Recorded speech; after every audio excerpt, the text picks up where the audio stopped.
guys, Alaikum. So welcome to the All-Rounders. Today our topic is safety and first aid. So let's get started.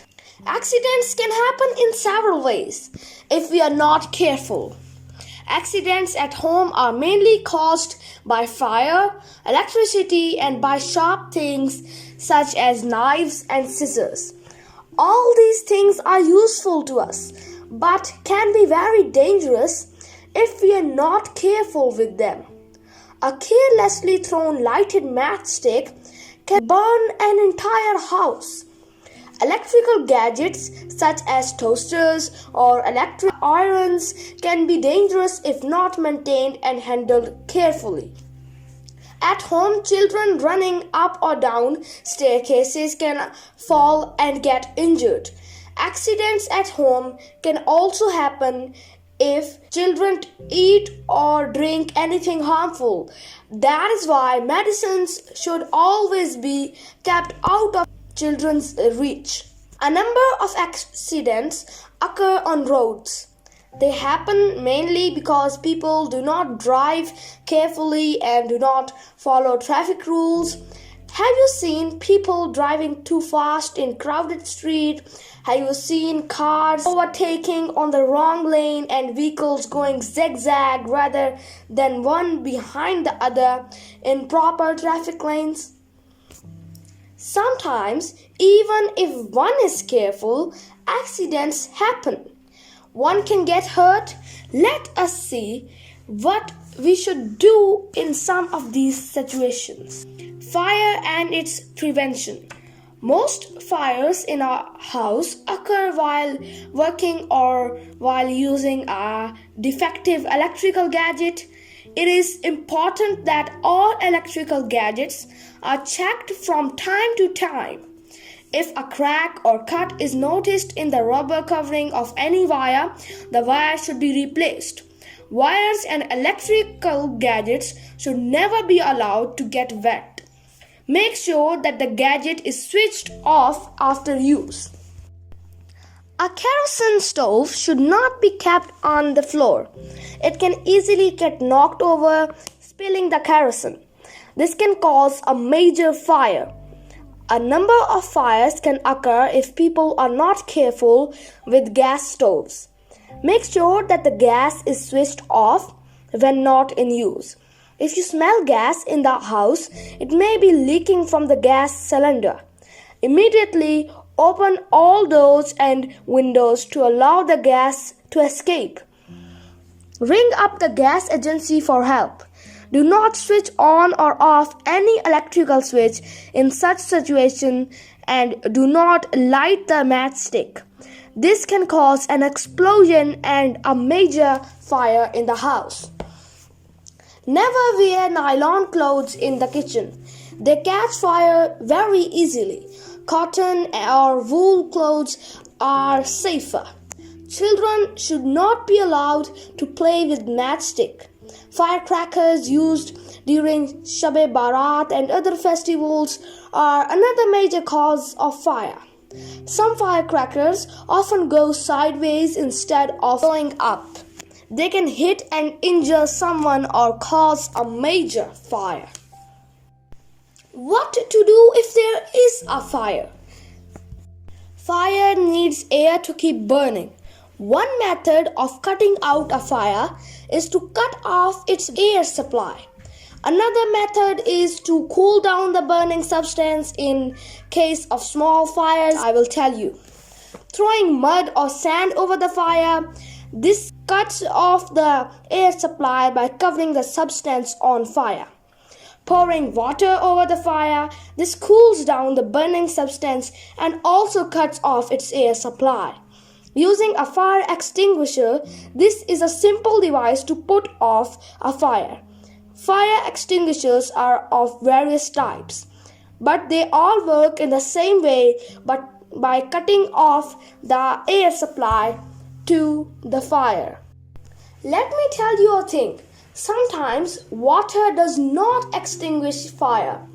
Water should never be thrown over a fire caused by electricity. Since electricity can flow through water, throwing water over such a fire can be dangerous. If the flowing water touches someone, he can get a severe electric shock. A small electric fire can be extinguished by throwing sand over it. There are special fire extinguishers for such fires. Water should also not be thrown over burning petrol or kerosene. These are lighter than water and therefore float over water and continue burning. In fact, throwing water over burning petrol or kerosene may help to spread the fire. Put off this fire by throwing sand.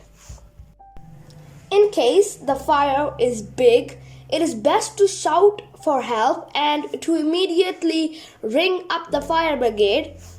The fire brigade has a very simple telephone number so that people can remember it. It is usually 16.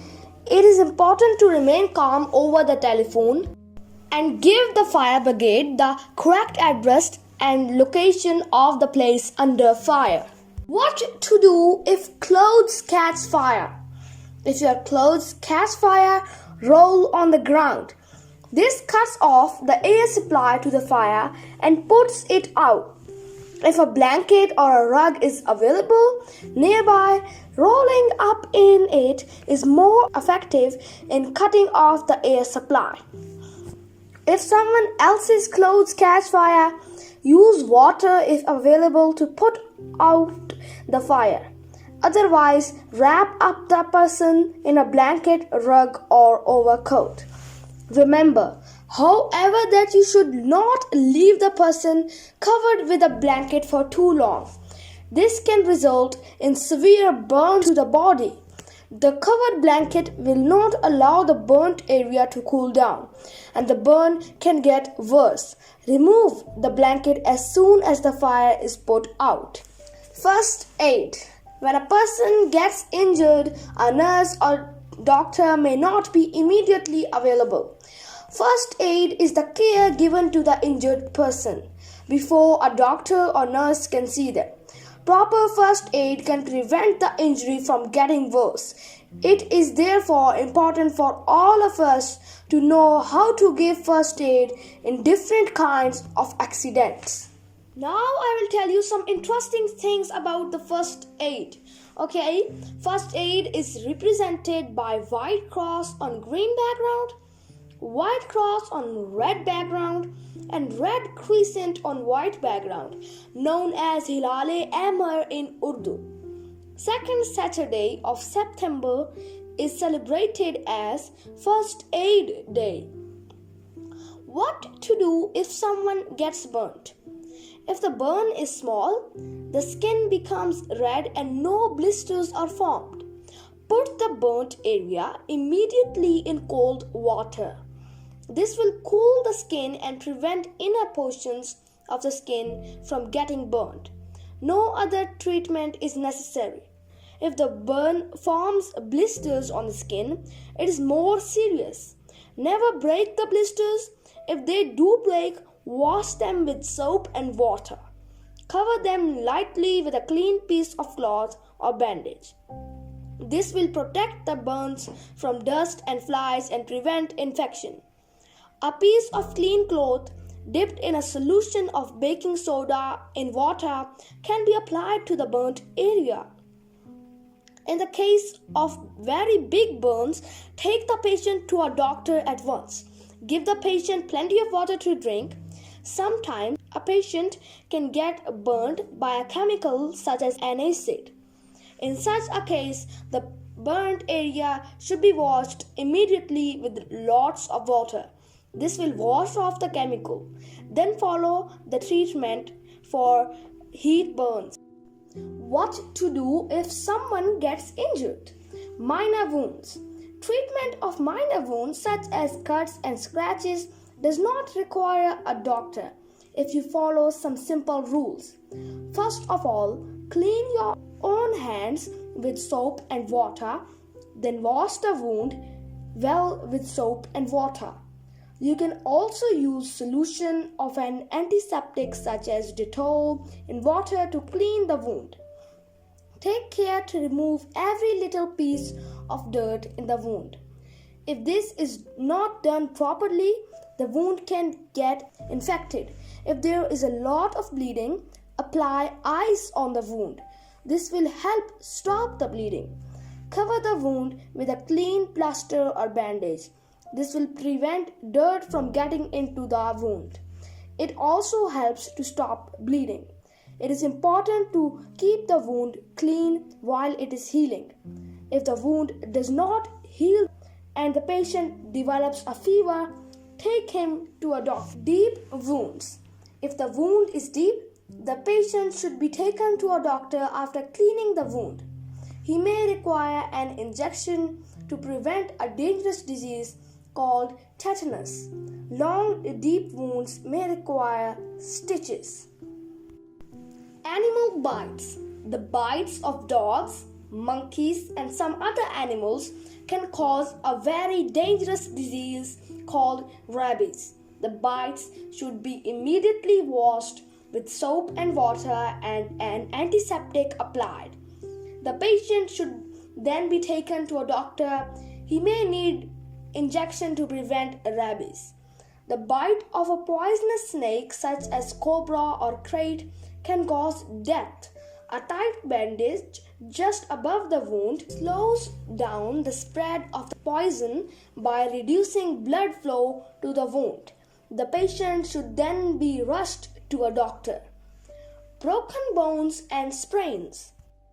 Sometimes when a person falls and gets hurt, a bone may get broken or fractured, but it is not easy to find out if a bone has broken.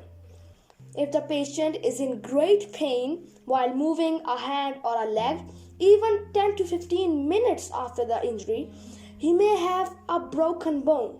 Take the patient to the emergency ward of a hospital. Sometimes joints such as the ankle or the wrist can get twisted, resulting in a sprain. The joint swells up and is very painful. A sprained joint should not be moved before it is healed. This may take several days. An elastic bandage can be wrapped around the joint to keep it from moving. Ointments such as Iodax or Pengay can be lightly rubbed 2 or 3 times a day over the sprained joint. So guys, this is all for today. And if you like the video, please subscribe our channel, The All-Rounders. Hit that notification bell so you can get notifications for our next videos. They will be uploaded soon. So, goodbye. Allah Hafiz.